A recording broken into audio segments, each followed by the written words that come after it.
Okay, going straight into this video today. Thank you for joining us on BWTM Sports. So it's Anthony Joshua against Kubrat Pulev. Why do we need to respect Kubrat Pulev? I was watching the Ruiz fight, the first match with Anthony Joshua. And I remember doing the final breakdown video and saying Joshua boxes best when he doesn't try and go for finishes. When he boxes, he's okay. When he opens himself up, he's defensively irresponsible. And I said that if he opened up on Andy Ruiz, he'd get caught with a left hook.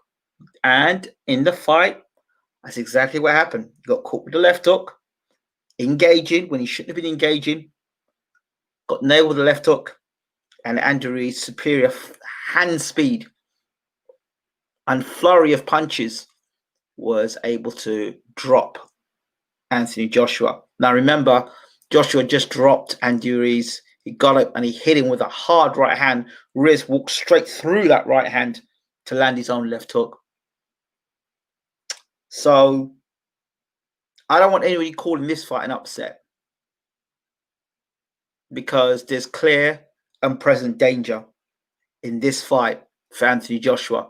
There might not be an undisputed fight if Kubrat Pulev is allowed to get away or is allowed to take control of the fight in the way I believe he will do.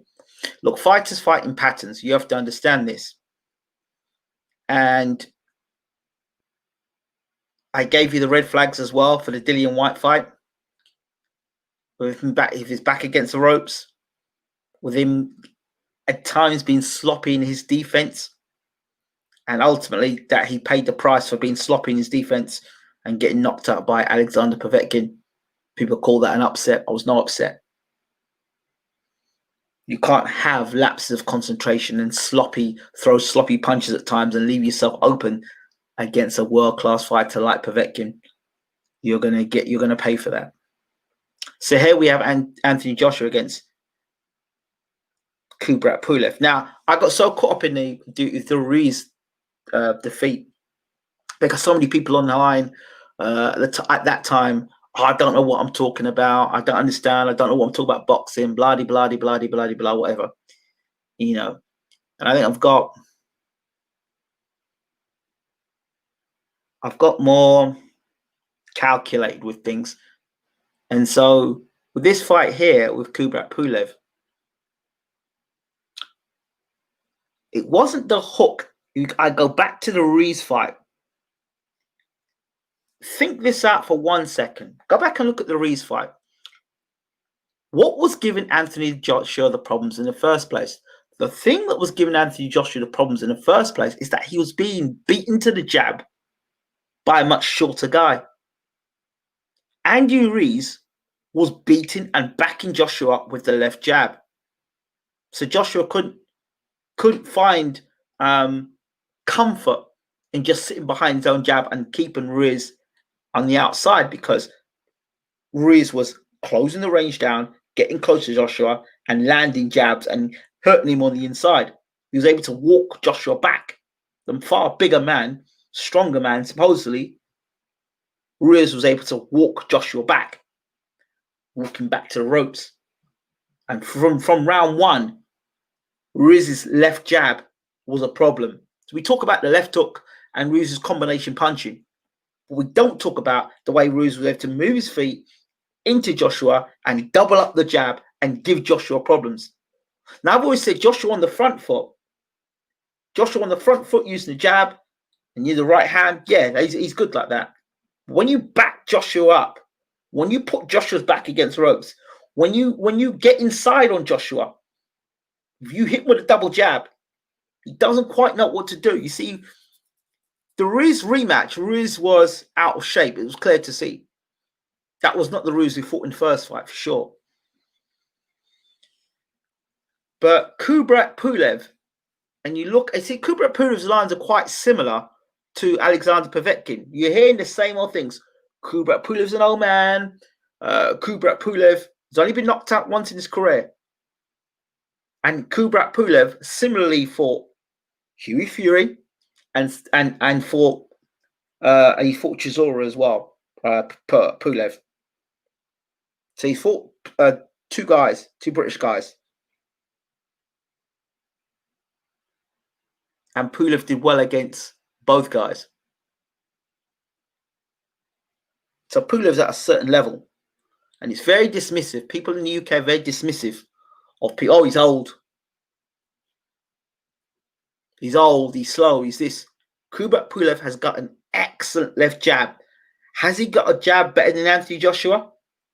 I would say he has. He's more effective with it. He has dominated more fights behind that left jab.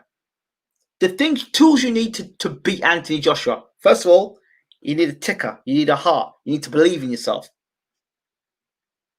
Second, you have to be able to be equipped physically.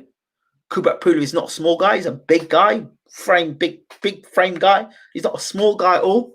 So he's not going to get bullied out of there. He's got the dimensions. He's got the experience.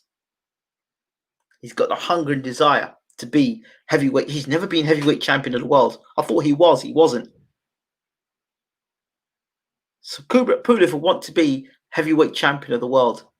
Hunger, desire. Wants to become champion. Never been a champion before. Never been a world champion. European champion, yes, but not world champion. So this is like his final throw of the dice.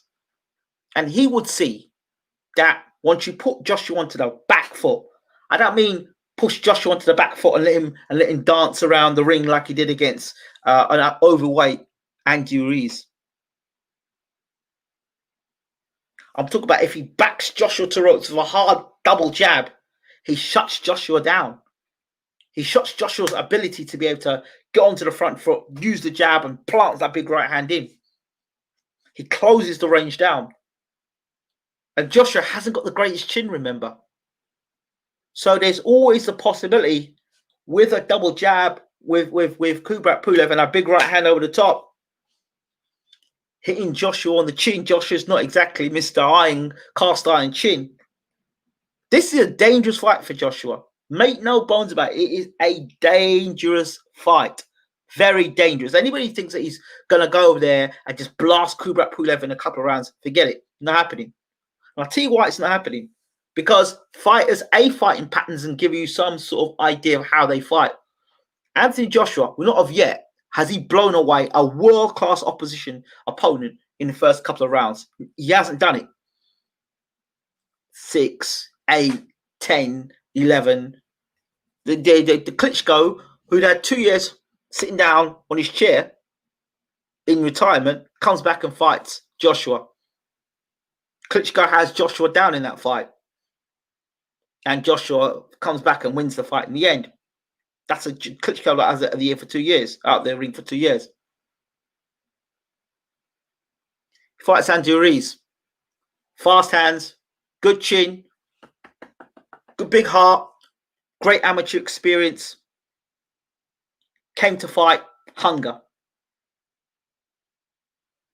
Boxing brain, wasn't intimidated.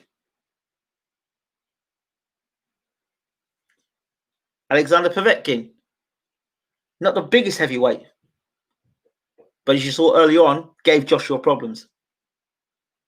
But now you look at Kubrat Pulev, physically big man. You've got to remember when you look at Povetkin, you go back and you look at Povetkin's early career when he fought Marco Hook, moved up division to fight him. In a fight I thought Hook won. But now you look at a situation here in Kubrat Pulev, who is, as far as I'm concerned, done all that is necessary. He's ticked all the boxes. By that Klitschko fight, and again, I'll talk to you about a Klitschko fight, was about that ring apron.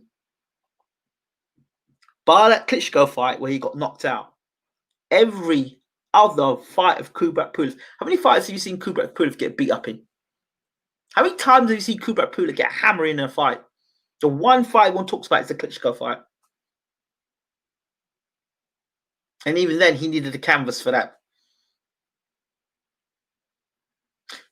If you go back and look at, if you even go back and listen to the commentary of that fight I did with Kubrat Pulev versus Vladimir Klitschko, You go back and you check when Klitschko was fighting Kubrat Pulev. Kubrat Pulev had a problem with his footing. And the reason why that is because Klitschko was practicing on a nice bouncy canvas. You know, bouncy.